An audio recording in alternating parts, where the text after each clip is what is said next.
2 दिन की ये दौड़ धूप से अभी हम आखिरी समारोह की तरफ आ गए और इस समारोह के कार्यक्रम में ही पाली भाषा की परीक्षा का पुरस्कार वितरण समारोह भी होगा। जिन्होंने पाली भाषा की परीक्षा दी, 6 परीक्षाएं हुई अभी तक, तो उनके पुरस्कार है और ये कार्यक्रम में हमेशा दिए जाते हैं और वो हमारा बहुत महत्वपूर्ण ऐसा उपक्रम है। ये अधिवेशन जिनके अध्यक्षता में समाप्त हो रहा, ये कोई मामूली हस्ती नहीं है। मराठवाड़ा विद्यापीठ नामांतर का ठहराव पहले बार रखने वाले डॉक्टर वाहुड़ सर हैं। आज जो मराठवाड़ा विद्यापीठ का नाम डॉक्टर बाबा साहब आंबेडकर मराठवाड़ा विद्यापीठ हुआ, तो ये वाहुड़ सर के मस्तिष्क की ये निर्मित थी। वाहुड़ सर अमरावती में थे और मेरी मिसेस डॉक्टर प्रमिला चिंचखेड़े वो उनकी विद्यार्थिनी थी, उन्होंने उसको पढ़ाया। मैं आर्ट में था और वीएमई कॉलेज के बाजू में ही इंजीनियरिंग कॉलेज है और ये दोनों कॉलेज के जो लड़के हैं वो वाहुड़ सर के मार्गदर्शन में अम्बेडकरी मूवमेंट में वो काम कर रहे थे और मैं तो फ्रीलांसर था। कॉलेज में मेरी एडमिशन तो थी, लेकिन कॉलेज में कभी कभी ही मैं आता था, लेकिन मैं बहुत वाहुड़ सर का मैं प्यारा था। काम करने वालों के बारे में वाहुड़ सर के मन में बहुत एक आदर की भावना होती है और उनके अध्यक्षता में समारोह हो रहा और उन्हीं के कारण औरंगाबाद में यह अधिवेशन भी हो रहा। वो मेन आधार था। उनका आधार नहीं होता तो मेरा कॉन्फिडेंस नहीं बढ़ता। ये जो मेहमान बैठे हैं तो ये मेहमान भी बड़े बड़े लोग हैं। राहुल खांडेकर बहुजन संगठक यूट्यूब पेज चलाते हैं और राहुल खांडेकर की वजह से ये अधिवेशन ठीक हो गया। भगवान बुद्ध कहते हैं कि जो लोग अच्छा काम करते हैं देवलोक उसके पीछे रहते हैं। राहुल ने अगर वाकेकर सर का नाम नहीं सोचा होता तो मेरे सर के बाल एक भी बाल नहीं रहता रहा। बड़ी ही आफत थी, तो राहुल ने इज्जत को बचा दिया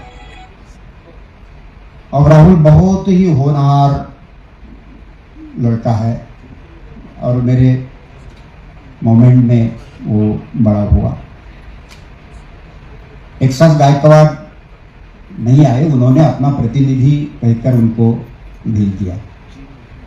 एक साथ को इसलिए बुलाया था कि उन्होंने कह दिया कि देहू रोड का जो बुद्ध विहार है वो बुद्ध विहार समन्वय समिति के लिए कभी भी खुला है, आप तुम्हारे प्रोग्राम यहाँ पे इम्प्लीमेंट कर सकते हो। डबल हमको वहाँ पे विहार बनवाने की जरूरत नहीं है। राहुल वहाँ का कार्यकर्ता है। सैयद साहब और हम लोग इसके पहले भी एक मंच पर सर्वधर्म परिषद में रहे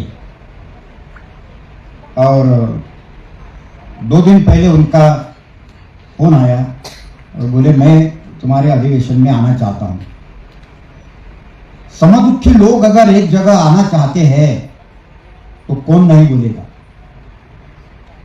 हमारे लिए, आपके लिए, मेरे लिए ये जो दौर चल रहा, ये गुलामी का दौर चल रहा। अलग अलग से हम फाइट नहीं कर सकते।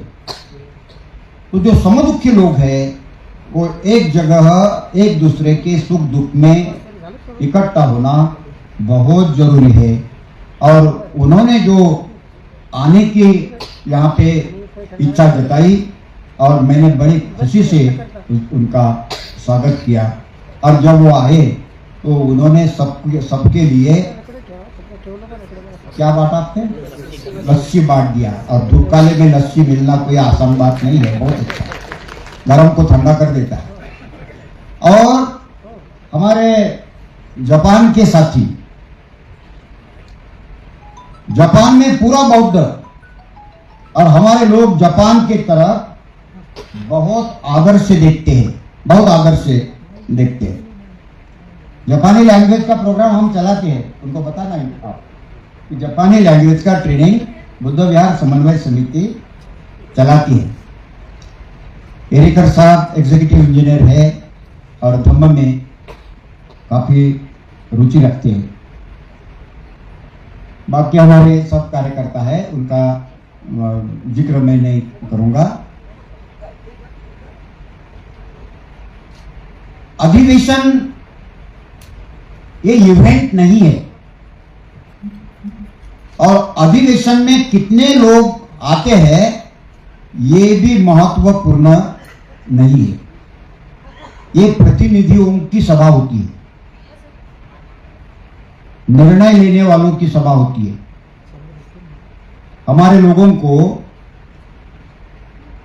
धम्म मेळावा, धम्म सभा, धम्म परिषद, अधिवेशन ये कहीं लगता, उसमें कोई उसका फर्क ही नहीं होता। ये अविद्या के कारण है। भारत के संसद का अधिवेशन होता तो आप लोगों ने जिनको चुन कर दिया वो वहां बैठते। महाराष्ट्र के विधानसभा का अधिवेशन होता, चुन के दिया वो विधायक वहां बैठते। बुद्ध विहार का अधिवेशन, बुद्ध विहार जो चलाते हैं, बुद्ध विहार में जो जाते हैं, उनके प्रतिनिधियों का ये अधिवेशन होता है। ख्याल में रखना, हजारों लोग आने चाहिए, इसकी कोई जरूरत नहीं है। 200 लोग आए, 400 लोग आए, कोई फर्क नहीं गिरता, ठीक है। भीड़ जमाना हमारा कोई मकसद नहीं है। और आज हमने 2 दिन में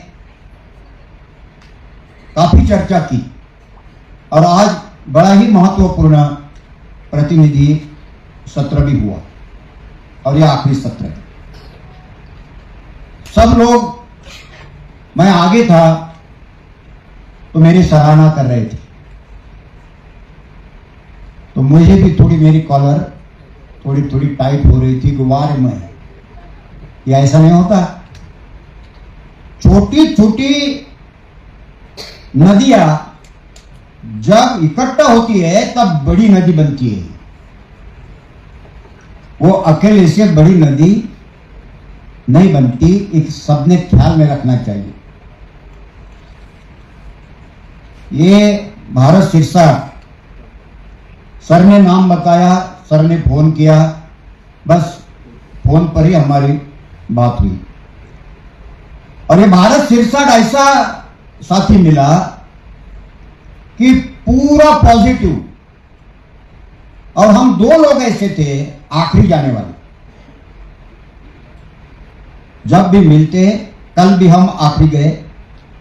एक जिम्मेवारी क्या चीज है, इसका एहसास जिसको होता है, ऐसे लोग जिस समाज में पैदा होते, उस समाज का पराभव नहीं होता। और मुझे लगता है कि भारत सिरसा अगर औरंगाबाद का नेतृत्व करता है तो यह औरंगाबाद का बड़ा ही सौभाग्य है।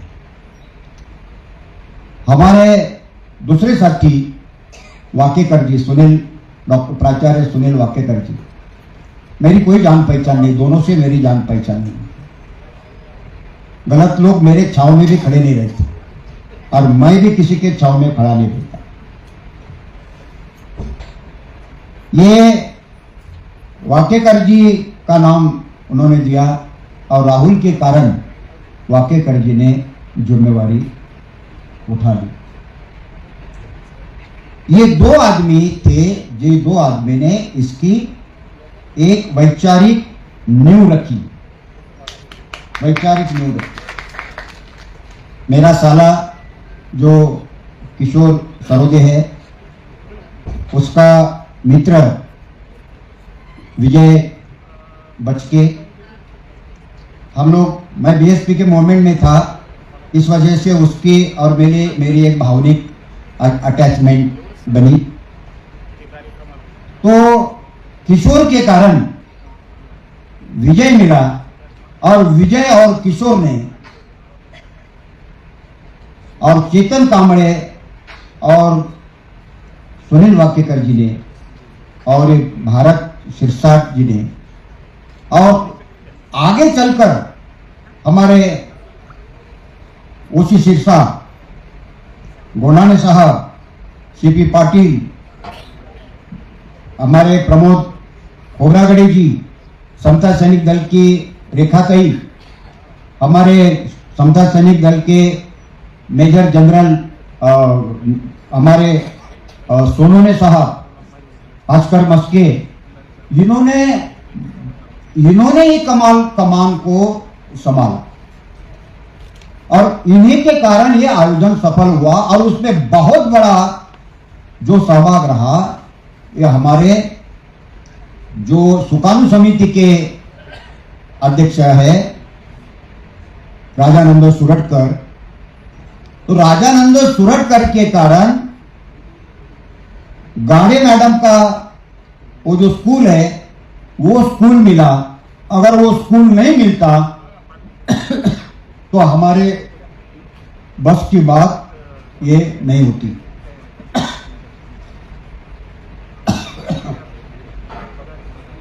खिलारे साहब है, बहुत सारे लोग हैं, क्योंकि जयंती के कारण जो हमको फंड मिलना था वो फंड का सोर्स कम हो गया। और सखाराम जी धानोरकर टीचर आदमी और बहुत ही सीधे साधे आदमी, ऐसे रहती है, इधर भी नहीं देखते, इधर भी नहीं देखते, बुरा मत सुनो, बुरा मत करो, बुरा मत देखो। ये इतना सीधा सीधा आदमी है, जो आता है वो काम ईमानदारी से करते हैं। उनको जितना जमा बहुत ही ईमानदारी के साथ उन्होंने किया। 7 महीने पहले उन्होंने कहा था कि औरंगाबाद का अधिवेशन मेरे भरोसे पे नहीं करना, क्योंकि मेरे बस की बात वो नहीं है। पहले ही बता दिया, अच्छी बात है, नहीं होता है तो बताना भी अच्छी बात है ना। तो उनको कहा कि आप सिर्फ लोटा लेकर खड़ा रहना। शादी में बोलते ना, अगर किसी नौरी के बाप में, दुल्हन के बाप में अगर शादी करने की ताकत नहीं रहती बच्ची की, तो वो नवरदेव का बाप कहता है कि आप सिर्फ खड़े रहना। मैंने बोला आप मेरे कान बन जाना, मेरे आँख बन जाना और किसी के चंगुल में नहीं जाना, इतना ही करो और छाव के जैसे मेरे पीछे पीछे खड़े रहो, अधिवेशन हो जाएगा। आपकी गर्दन मैं कटने नहीं दूंगा। और आज तक उन्होंने उसको बहुत ईमानदारी के साथ निभाया। यह अधिवेशन भी उनके कारण हुआ। दूसरा हमारा साथी था डॉक्टर आनंद भालेराव, वो यहाँ पे पढ़े, किनवट में लेक्चररशिप की सर्विस करके रहे। वो बोले आपने सब पहचान के, बोले ये हो जाएगा बोले। तो उनका भी सपोर्ट मिला और फिर बाद में धीरे धीरे यहाँ के बुद्ध विहारों ने कमान संभाल ली। बहुत सारे नाम लेना, बहुत सारे के नाम मुझे याद भी नहीं है।